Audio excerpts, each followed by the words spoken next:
Welcome back, ladies and gentlemen, for another Midnight Mirage history lesson. And just want to thank you for tuning in. So for this evening's take, we will take a topic from my book, America, a Moorish Paradise of the Plumed Serpent. And I want to give a lesson to the people on the ancient history on the banking system and the financial system. So we're going to talk about how the swarthy indigenous people of America and Europa created their ancient finance, accounting, and banking system. All right. So when we think about the banking system and the International Monetary Fund and monetary system of the day, it has old roots. So this may be a two-part series, but we're going to go with first talking about how ancient melanated people created the finance, accounting, and banking system. And more than likely at the end of this video or in part two, we will talk about the present or modern day financial and banking system. All right. Now, the reason why I found this to be important and why I want to talk about it, because, a lot of people out here may be going through some financial pressure and financial hardships right now. And maybe you are working towards, building your capital and finances up so you could support yourself more, make some investments, expand your lifestyle, and pretty much try to create some kind of comfort here. And I can understand that because that is my goal and my objective for myself. But we are dealing with things like, international conflicts, regional conflicts, inflation, increase in prices, but a stagnant wage for people that may have employment. And this could create some frustration for people. So with a little bit of clarity that I could provide in this tape, hopefully that can be beneficial and useful, because we don't want to get caught and stuck on just, learning that we may have Aboriginal American ancestry, or even some of the people that came from Europa that were noble and prestigious and aristocratic, that we also have ancestry from those families. We don't want to get stuck there. We want to take the information, take the history, apply it to our current life, get some understanding from it, and use it to benefit. So understanding this financial and accounting banking system is important, because one day we're going to have to create our own financial accounting banking system as indigenous Americans that may be creating our own American empire in the new post-world circumstance and situation that is unfolding in front of us right now. So we are in a very, very transitional time in history where things are changing. And I just want to, give a warning to the people that we got to be prepared for this change. We got to be able to support ourselves, understand finance and banking, and be able to make money with each other. And we're also going to have to take it back to the ancient original root by using gold and silver as our primary financial instrument, using gold and silver as our primary financial instrument, because that's what the melanated ancient people used. So creating a paper currency was something that came later on. Originally, we used gold and silver. We used financial instruments that had intrinsic value and that wouldn't lose value over time. So you could have a box of gold, let's say from the year 1590, and you could have it in your closet right now, but it still is going to have buying power that it had also in 1590. But when it comes to, let's say, for example, the United States dollar, you could have $10,000 in your closet, but if inflation causes prices to increase, then your $10,000 doesn't have the same buying power in the market as $10,000. Now it may have buying power of, let's say, $8,000. So you took a loss. So in other words, paper money, it can increase in value and it can decrease in value. It doesn't have its own innate intrinsic value. All right. So that's very, very important. Like a lot of us that understand business, being merchants, financial accounting, banking, finance, a lot of us come from those bloodlines where it's deep in us, because we're going to also learn in a minute that the ancient Shemitic Israelite people naturally gravitated towards banking, finance, and accounting. And there's no coincidence that today, a lot of the, I'll just say, foreigners who choose to focus rather on careers in accounting, banking, and finance and law end up doing a lot of the administration work for melanated American entertainers. For example, I can remember hearing one time Future, and I want to say it may have been his mixtape Purple Rain, but he was on there, rapping and bragging about how he had so-called Jewish accountants. So we're going to have to understand that, the history of the financial accounting system, it starts with us. And we want to learn how to do our own banking and finance in the private sector amongst each other. Because like I said, times are changing. So understanding this indigenous history is important. But also when it comes to our children, our grandchildren, and our great-grandchildren, we want to be able to teach them the financial accounting and banking system. Because at some point, we're going to have to learn how to support ourselves, and we may one day have the opportunity to create our own financial currency and put it into the world market. Because just like gold is supposed to back our currency, the melanated human being, the man and woman of the Americas, the so-called Black American, we are human gold. So we are the greatest asset to back any kind of financial instrument. And we can create and produce anything. We have the highest energy and spiritual power on the planet. We have the highest creativity on the planet. So understand that our gifts can back any financial currency or instrument that we put out there, in addition to us having our own gold. So just remember, when you see these pictures of the so-called Black or Moor Indian or the Moorish melanated European, and they draped in gold and silver and all the jewels and the rubies, all the gems, understand that's what you are as, an original person of this planet. You are actually human gold. And unfortunately, not understanding this will put you in perpetual servitude, which is what our people have been demoted to, basically. OK, so we're going to talk about the ancient financial system and also how some of the financial crimes that we committed as indigenous American / European people. Now, when I say Europa, I'm talking about the melanated swarthy people that were coming from various countries in Europa, and they were being kicked out from the Inquisition. But a lot of us have a percentage of them in our bloodline as well. And you're looking at one of them on the picture right now. So what we're going to do is we're going to read and learn a little bit about this young gentleman on the picture, about who he is, so we can understand all the other people in Europa at this time, how they may have looked. All right. So we're going to talk about the financial capital of Venice. We're going to talk about the fall of Rome. We're going to talk about Israelite accountants. We're going to talk about the prophet Jesus, usury, and a couple of other things. All right. So basically, this is about money and the history of money. All right. Now, as far as the young gentleman you see on the screen, let's learn about who he is. Cosimo III de' Medici and his son, Fernando de' Medici, by Anton Domenico Gabbiani, circa 1685. So who you see on the picture right here is the son of one of the Medici aristocrats. So this young gentleman, his name is Fernando de' Medici.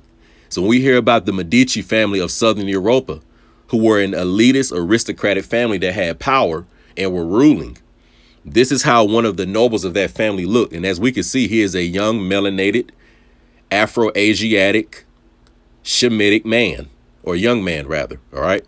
So you had people like this that were coming from Europa, from various countries, and they were intermarrying into a lot of the indigenous American families. So I just want you to understand that the ethnic group of the Aboriginal American and the ethnic groups of Europa, the original ones, they were similar. All right. And us today as so-called Black Americans, believe it or not, we are we are the sons and daughters of these people. OK, so this is one of the Medicis right here. And as you can clearly see, he's a dark skinned young man. So more than likely his mother and father, they were also a dark skinned people. OK, now, if some of my, Italian expression is off, y'all give me y'all cut me a little slack. Anton Domenico Gabbiani, who lived in 1652 and died in 1726, was an Italian painter and architect known for his association with the Medici family. He served as the court painter for Cosimo III de' Medici, the Grand Duke of Tuscany. In 1680, he was often patronized by Grand Prince Fernando the son of Grand Duke Cosimo III. So that's the young man you see in front of you. Fernando de' Medici was the firstborn of Cosimo de' Medici. Giovanni de' Bixi de' Medici was an Italian banker and founder of the Medici Bank. Let me repeat that. Giovanni de' Bixi de' Medici was an Italian banker and founder of the Medici Bank. So remember I said that the melanated people, we created the ancient finance and banking system. Let's keep going. So this young man right here that you see, one of his family members was an Italian banker and founder of the Medici Bank. He was the father of Cosimo de' Medici. So this was more than likely his grandfather. Quote, when Giovanni died, he was in the prime of his life. And though his complexion was swarthy, he had an agreeable person, end quote. So I'm going to give you the source where all this is coming from, but I'm going to reread it one more time. It said, quote, when Giovanni died, he was in the prime of his life. And though his complexion was swarthy, he had an agreeable person, end quote. Source, Colin MacFarquhar, George Glebe A. Bell, and C. MacFarquhar. I'm going to spell that for y'all. But those were the authors. And the source was, quote, Encyclopedia Britannica, or A Dictionary of Arts, Sciences, and Miscellaneous Literature, Volume 2, Part 1, 1801. So I know I butchered those people's names, so no disrespect to them. But let me reread the source so you can see where I got this information that the Medici family was melanated and they had swarthy complexions. The source is Encyclopedia Britannica, or A Dictionary of Arts, Sciences, and Miscellaneous Literature, Volume 2, Part 1, 1801. All right. So let's read a little bit about some of the other family members in the Medici family. Lorenzo de' Medici was the grandson of Cosimo de' Medici. Quote, his, meaning Lorenzo's, complexion was swarthy, and although his face was not handsome, it was so full of dignity as to command respect, end quote. Source, Janet Ross, Florentine Palaces and Their Stories, 1905. So that first source about the Medicis being swarthy came out in 1801 in Encyclopedia Britannica. And this second source that gives us information on Lorenzo de' Medici, that he was swarthy, came from Florentine Palaces and Their Stories in 1905 by Janet Ross. Let's continue. Remember, I'm doing this because we're building up on how did the original melanated people of Europe look and who created the financial banking system. That's what we're still building up to. All right. We're just going over sources of how did the Medici family look, because they are very, very important. And when I start talking about the Venetians, the Phoenicians, the Carthaginians, the people of Southern Europe and the Mediterranean, the original Romans, the original Italians, these are the people I'm talking about. And I want you to picture in your head this young man you see on the screen and people that look like him. His entire nation looked like him. OK, so let's read one more thing. So we're going to read about one of the women. All right. Quote, Alessandro de' Medici, the first Duke of Florence, equally full of recondite illusions. The swarthy complexion, thick lips, and black hair indicate the Moorish blood of Alessandro's mother, end quote. So let's reread that one more again. Alessandro de' Medici, the first Duke of Florence. Remember, Florence, Italy, we're talking about the ancient Italians, the ancient Etruscans, the ancient Moorish, Shemitic, Hamitic people of Italy, Southern Europe. And remember, a lot of them came from Atlantis, which was quoted by Dr. Professor Boyd, what was his name? Boyd Alexander, I think. But he talked about how the original Picts and people of Southern Europe came from Atlantis. All right. So let's reread that. Excuse me. Alessandro de' Medici, the first Duke of Florence, equally full of recondite illusions.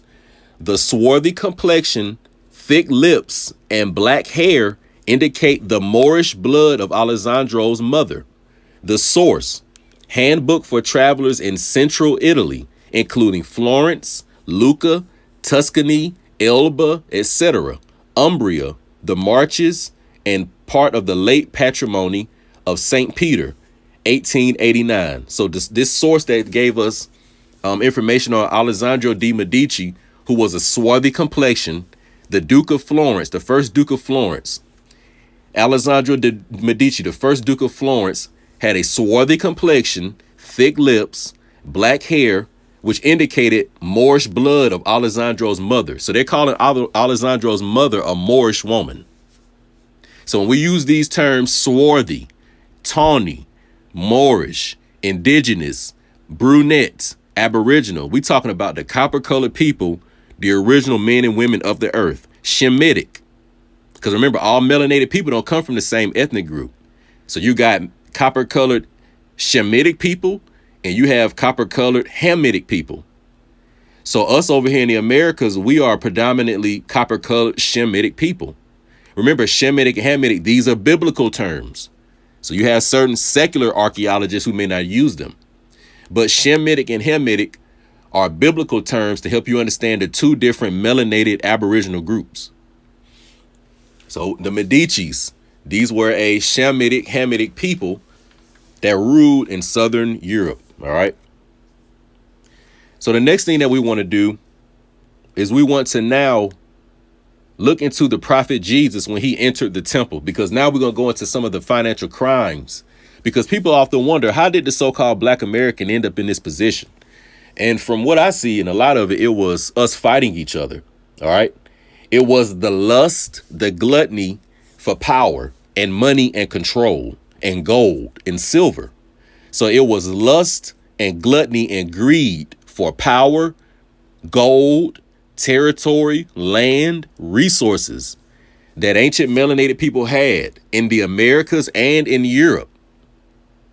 And through us, not getting along with each other, beefing over resources and land and gold and stuff like that, enslaving each other, this is the result you get from it. So if you want to know in just a quick second, how did so-called Black Americans end up in this position?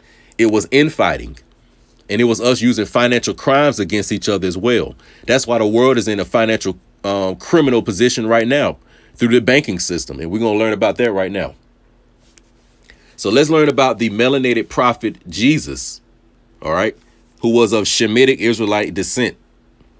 Let's learn about some things that he did in Matthew 21, verse 12 through 13. So we're going to biblical history right now in Matthew 21, verse 12 through 13. So we can learn, what did the prophet Jesus do and what did he see? So let's go through a little bit of the notes.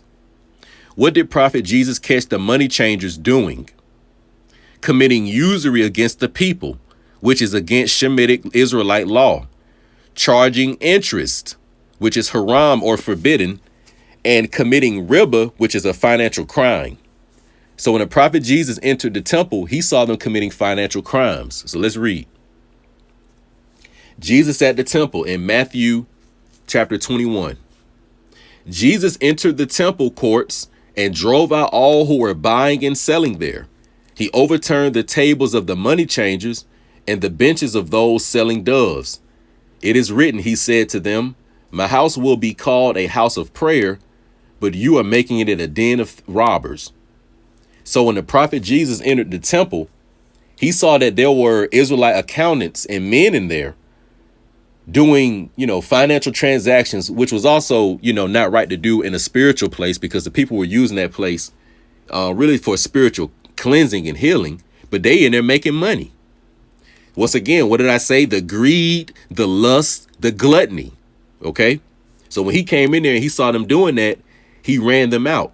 Also, he said that they were money changers. Now that term money changer is just an ancient word for an accountant or a financier or a banker. So remember, a lot of the Israelite rabbis, even to this day, they are financial accountants as well as spiritual leaders in their community. Let me say that one more time. A lot of the Israelite rabbis are not only spiritual leaders, but they are also financial accountants for the people. Okay. So they were making money off of all the people coming in, buying and selling, and also people doing donations and tithing to the temple. OK. Also, remember this, in the ancient world, when we would use gold and silver, You would have people that would dilute the gold and silver, so they would cut it. So instead of a gold coin being, let's say, 100% gold, they would cut it. So now it may be, let's say, 60% gold and 40% artificial fillers. All right. And the same with silver. So then they making money off of that, and they get even more greedy. So now they cut it to more, to where now it's 40% real gold and 60% fillers. And then they get even more greedy.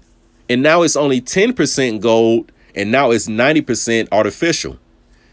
Then it gets to a point where they say, we're going to remove all gold, period. And now it's just going to be a paper instrument, or a piece of papyrus or papyrus, or some type of certificate, or a promissory note, or a note. All right. So this is what the prophet Jesus saw them doing. OK.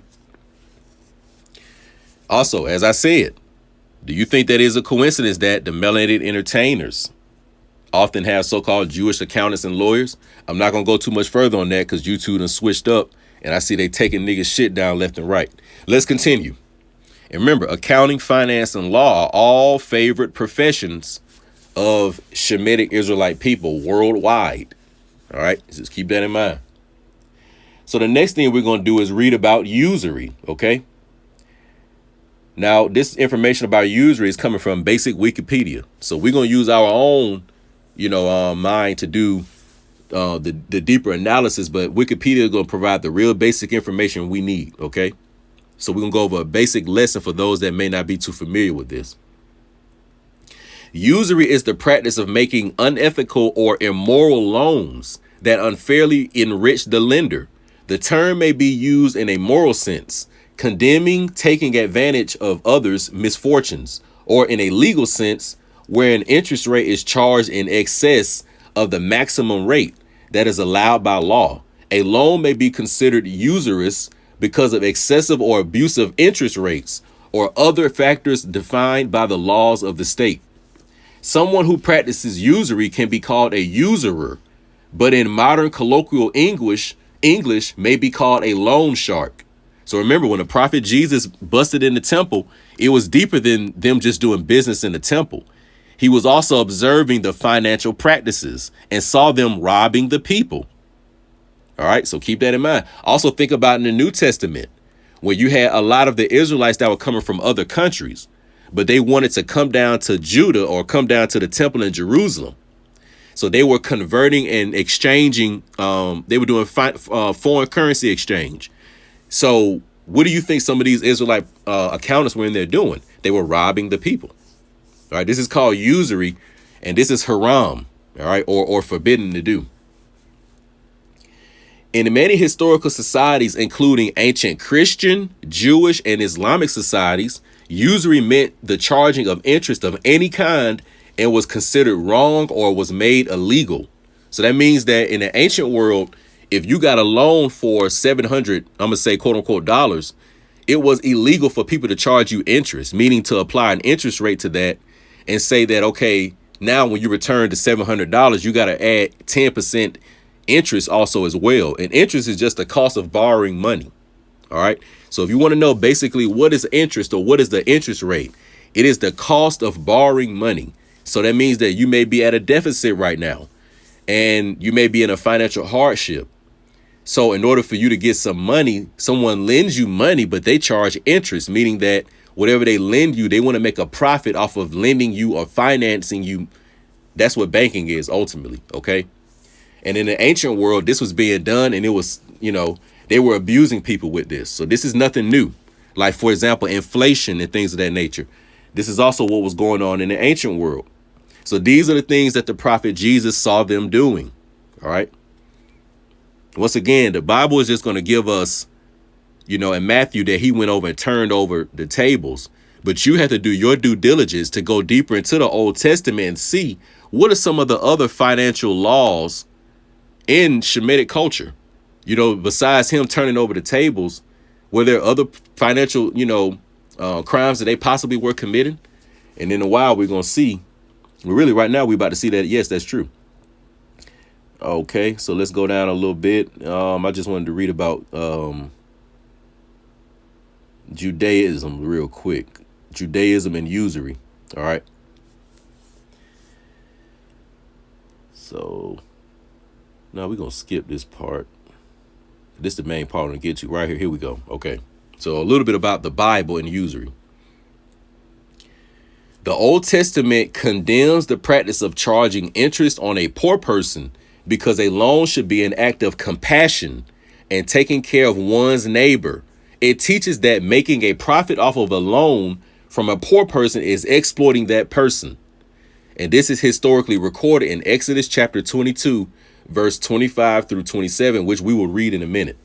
Similarly, charging of interest or the taking of cloth as pledges is condemned in Ezekiel 18, and Deuteronomy chapter 23, verse 19 prohibits the taking of interest in the form of money or food when lending to a brother. Quote, it is not clear if this refers to an actual brother or a fellow Israelite or any human being. All right. Now, this part right here is very, very important for us to understand what we're going to next, because, you know, we getting into now the gluttony that the ancient melanated people had of America and Europe when it came to the financial system. Because let's get an understanding. Like, we were beefing with each other back then. It wasn't just this big, you know, kumbaya and everybody together. Like, everybody that was indigenous didn't have resources and money. There were still people in poverty. What do you think the whole situation where the Hamitic people of Mizraim, you know, were oppressing the Shemitic people, you know, the so-called Israelites in Egypt? All right. Even if whether that was a real story or not, it's just showing you that there were some cultures that were up and there were some that were down. All right. But the Israelites, they started to come up around the time where King Solomon did business deals with the Canaanite Sidonians and the king of Tyre. And they started to have expeditions and voyages into the Mediterranean in particular. And they set up in what we know of as the Iberian Peninsula.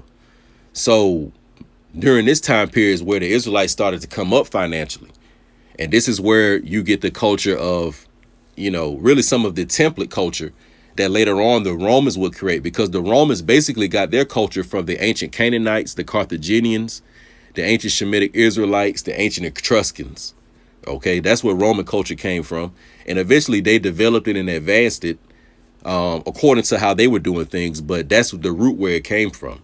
So when you think about the Punic Wars between the Romans and the Carthaginians, remember, a lot of these Carthaginians were Shemitic Israelites as well. So it wasn't just Canaanite Phoenicians. Like, that term Phoenician means a Canaanite and Israelite coalition. All right. Some of them were mixed together, but a lot of them weren't. And that history goes back to the times of King Solomon and the king of Tyre, King Hiram. Remember, King Solomon is the king of the Israelites. King Hiram is the king of the Canaanites. And they were cool with each other. And they were making money with each other. And they had, I ain't gonna say international, but they had voyages where they were going into what we'll call the Mediterranean from the Levant. You know, Southern Europe, we'll say. All right. So remember, it says that in the Old Testament, it condemns the practice of charging interest on a poor person because a loan should be an act of compassion and taking care of one's neighbor. Now, I want you to think about today how, you know, we have the credit cards and we have mortgages and we have car loans. And a lot of the times the people may need these financial instruments because they don't have, you know, the capital to advance their life in whatever it is that in whatever way they try to do, whether it's they trying to get, you know, a place to stay at with the home, they trying to get a vehicle, but they don't have the money to buy it outright with cash, or it may be just goods and services they need for everyday daily operations. So they got to use a credit card. So a lot of people right now in the United States of America, you know, some of the people at a hardship. So what the money lender does, or the Viper, he comes in and takes advantage of that. So he says, yeah, I'll loan you the money, but I'm going to charge you 20% interest or 30% interest or 40% interest. So let's say you went and borrowed $10 and he says that I'm going to charge you 40% interest. So we know that, you know, 40%, that's $4. So that means now you got to return $10 plus $4. OK, so now that's a total of $14. So this person made $4 off of you having to borrow the money. So we always want to take the interest rate and multiply that times the principal and the time that the loan is outstanding. But we'll go into that financial calculation and algorithm in a minute. So let's continue on. And right now we're going to briefly read in Exodus, because remember we just got a quote in Exodus chapter 22, verse 25 through 27. Let's see what it says. Quote. And I remember these, Exodus is when, Moses was laying the law down for the people. And there was a higher spiritual faculty that was influencing these laws that you create for the people. All right. Now, me personally, do I think that the actual creator was telling Moses the laws? No. But when you are in tune with your soul and you want that relationship with the creator, you will get guidance and how you should go about things on this earth.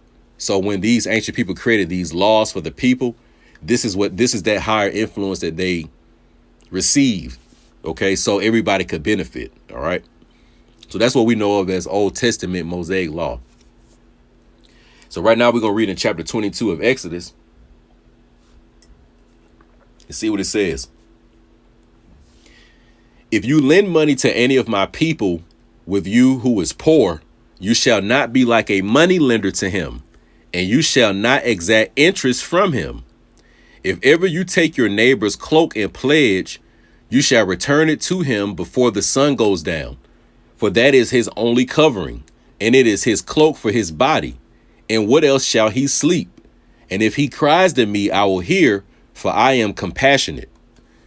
So this is the higher self, or the higher power, or the creator, or God Almighty, giving Moses the instruction to let the people know that lending money to poor people and collecting interest like a money lender is forbidden. Okay? It's forbidden. And also, if you take your neighbor's cloak or his jacket as a collateral for something that you loaned him, it says that you have to return that collateral before the sun goes down, because he may not have anything else to sleep in. But they don't do that today. For example, if you default on a loan, they'll take the asset back from you, whether it be a car, a home, or whatever it was that you got financed. So we can clearly see right here that according to ancient Israelite law, if you lend money to any of the Lord's people or any of the people of the earth that are poor, you shall not be like the money lender, and you shall not exact interest from him. So that means that these international financiers, these international bankers of the world today, these investors of the world, if they are professing themselves to be Christian, Muslim, or so-called Jewish, and they are in the professional career of finance, accounting, or banking, and they hold a position where they give loans out to people and charge interest, that would be considered haram, and they are committing riba, and they are going against their own law. Now, you take that information and do what you do with it, but you should get the underline of what I'm saying in this. And the Lord says that if the people cry out to him for help, he will hear them, for he is compassionate. So spiritually, the people, like I said, we in a transition period where, events will happen and things will take place to change the present international monetary system. And I'll leave it at that. So the next thing that we're going to do is we're going to transition to my book now. So now we know a little bit about how did the original people of Italy look? The Venetians, the Phoenicians, the Israelites, how did they look? We learned a little bit about what their financial culture was. And we also learned about how you had a division within the ranks, meaning that some of the people were against usury and some of the people were with usury. So, for example, the prophet Jesus, he was against usury.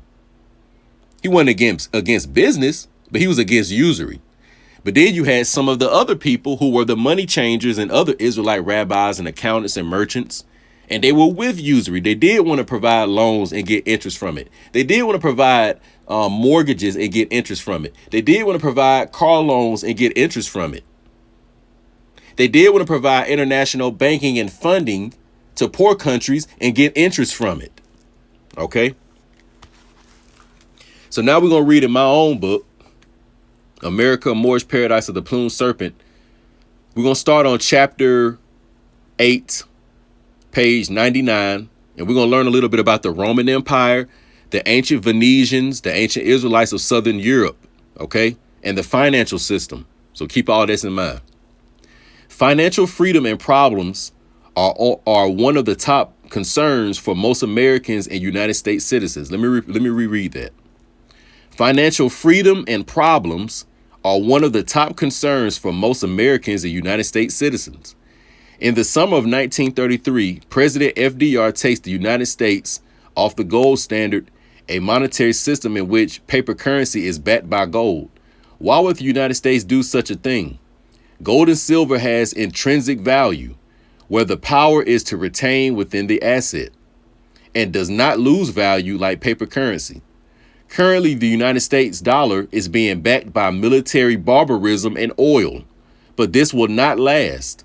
Long ago, the United States was pimped out and whored out by materialistic politicians who made behind-the-scenes deals with the devil.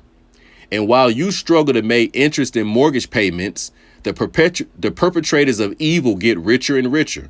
The modern monetary system has dishonorable roots, and it is time Americans learn the truth as to why they never seem to have enough. The Roman Empire was notorious for absorbing mercenaries into their greater army after invading territories of smaller nations.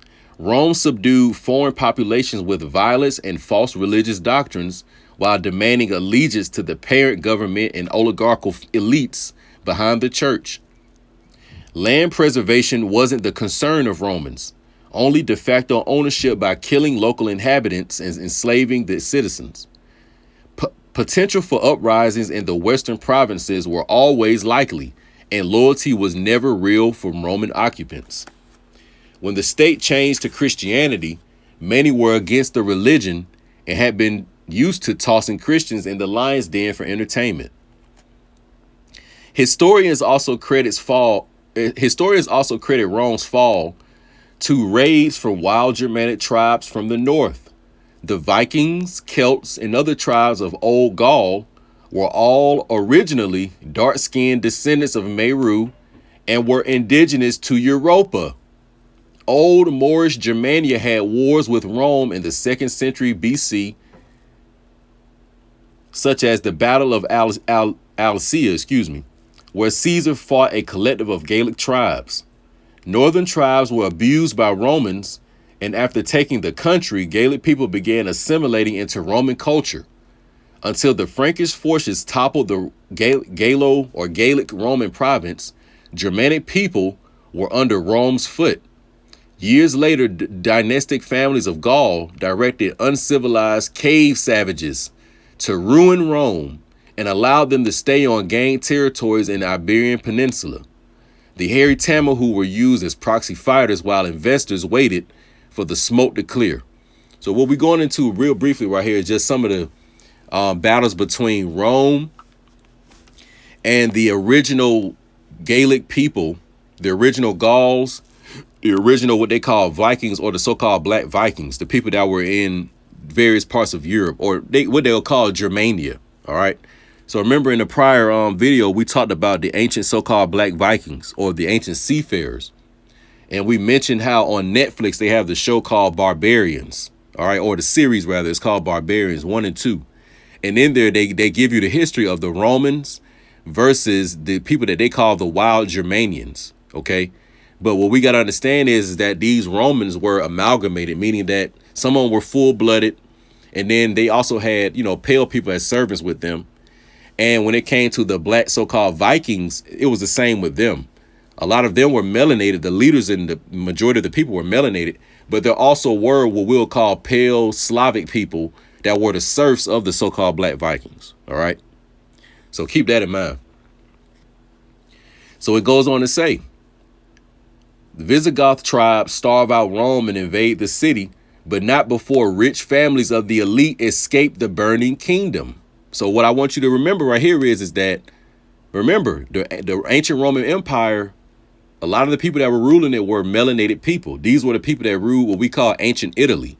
So these families that came later on, these Venetian families of power, these aristocrats like the Medicis, and it's a bunch of other ones.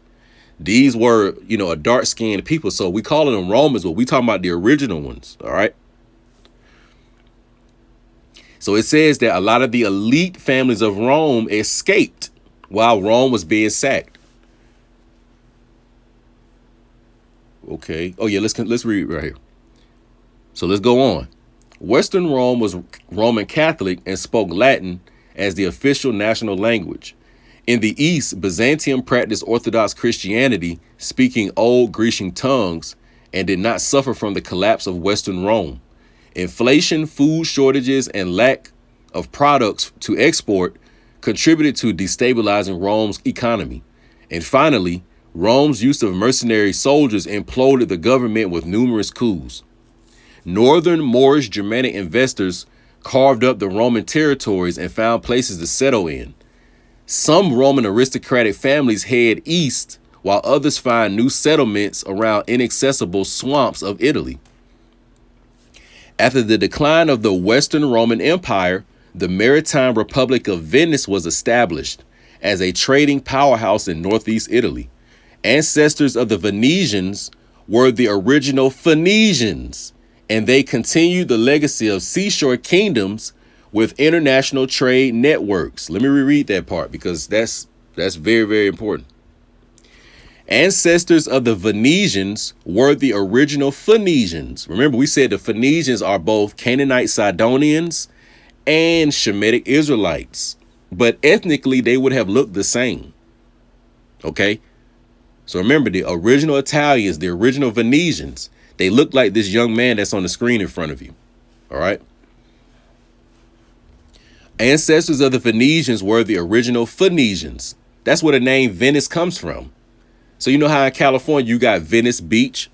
Salute to all the brothers, all my niggas out there in California. You know how you got Venice Beach, California? Where do you think that word Venice comes from? It comes from Venetia. And you also have Phoenix, Arizona. What do you think the word Phoenix comes from? It comes from Phoenician, like phonics. Because the Canaanite Phoenician Paleo-Hebrew language was the mother tongue of Southern Europe. Okay, so remember, the Canaanite Phoenician influence is very, very powerful here in North America. For example, you have the Minnesota Vikings, the football team. And what color do they wear? They wear purple and gold. You have the Los Angeles Lakers. What color do they wear? Purple and gold. You have the Phoenix Suns. What color do they wear? Purple and yellow. So is it a coincidence that you have one team called the Lakers or the Mariners, the Seafarers, the Vikings, men who travel by the seas or travel by water? Because remember, the Lakers used to be in Minnesota, which is what? The land of what? 10,000 lakes, right? So you have the Los Angeles Lakers or the Phoenician Lakers. You have the Minnesota Vikings or the Minnesota Phoenician, Canaanite, Shemitic Israelite pirates, the wild Germanians, who don't look like the Minnesota Viking logo, might I add you. All right. The original Vikings would have looked like this guy on the screen right here. And then you have the Phoenix Suns, Phoenician Suns, and the ancient Canaanites or the ancient Carthaginians. Some of them practiced sun worship, and they worshiped Baal and Moloch, and Baal was seen as a sun god and Moloch was seen as Saturn. All right. So that's Saturn sun complex. So that's where you get the Phoenix Suns from. All right. Now, all of the Carthaginians or the Phoenicians were not devil worshippers, but some of them were. OK, so that's where the sun worship comes from. So that's what I mean by that influence here in Americas, because, like I said, a lot of the people that came from Europa, some of them were also Germanic Vikings who converted into Christianity. But these people intermarried with the Aboriginal tribes of the East Coast and the Southeast of North America. And their sons and daughters are us today, so-called Black Americans. All right. Let's continue. So it says, after the decline of the Western Roman Empire, the Maritime Republic of Venice was established as a trading powerhouse in northeast Italy. Ancestors of the Venetians were the original Phoenicians, and they continued the legacy of seashore kingdoms with international trade networks. Early generations of Venice were mixed communities of full-blooded Moors, amalgamated Moors, and the pale whites associated with them. Let me repeat that. Early generations of Venice, or ancient Italy, were mixed communities of full-blooded Moors, amalgamated Moors, and the pale whites who associated with them. Along the Adriatic coast of East Italy, Venice does business using ancient trade routes set by old Phoenicia and their ships to transport goods throughout Moorish Barbary and Tartary. During the Bronze Age, indigenous Amaru or America operated copper mines in present-day Michigan, attracting buyers from Atlantean colonies along the Mediterranean. Researchers found a shipwreck off the coast of Turkey holding pure copper and credit ancient seafarers from America for its origin. Most European copper comes from ancient Venetian connections to Moorish America's resources. All right. So remember, King Solomon and the king of Tyre, the Israelites and the Canaanites, were trading. They were seafarers. They were in the international commerce. Okay. And they actually had to create banking systems and create new languages so they could do business with all these people. So you had to have what they would call a common business language. Because that's basically what English is. It's like the present day language that's used for business. So people that were traveling in the ancient world, which were these Phoenicians, these seafarers, they had to use a language that would be, familiar with themselves and the people that they would do business with and travel to. So that's how that Canaanite, Phoenician, Shemitic, Israelite, Paleo-Hebrew language, that's why it's prevalent in what we call certain parts of Europa, Southern Europe, and also the Americas, believe it or not. All right. And today we're speaking English, which really is just a descendant of the what we'll call Western Afro-Asiatic or Western Semitic, Canaanite, Phoenician, Paleo-Hebrew language. OK, what they call the Romance so-called languages. All right.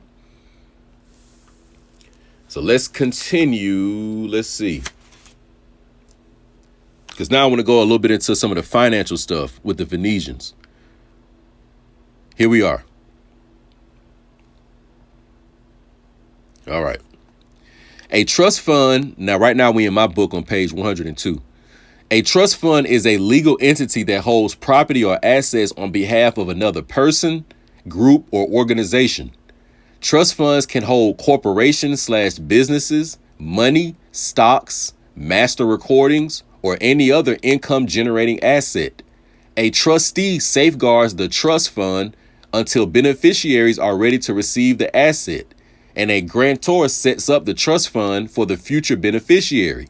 Having business with so many nations with different forms of currency, Venetian merchants fulfilled the role of money changers, also in old Mediterranean commerce.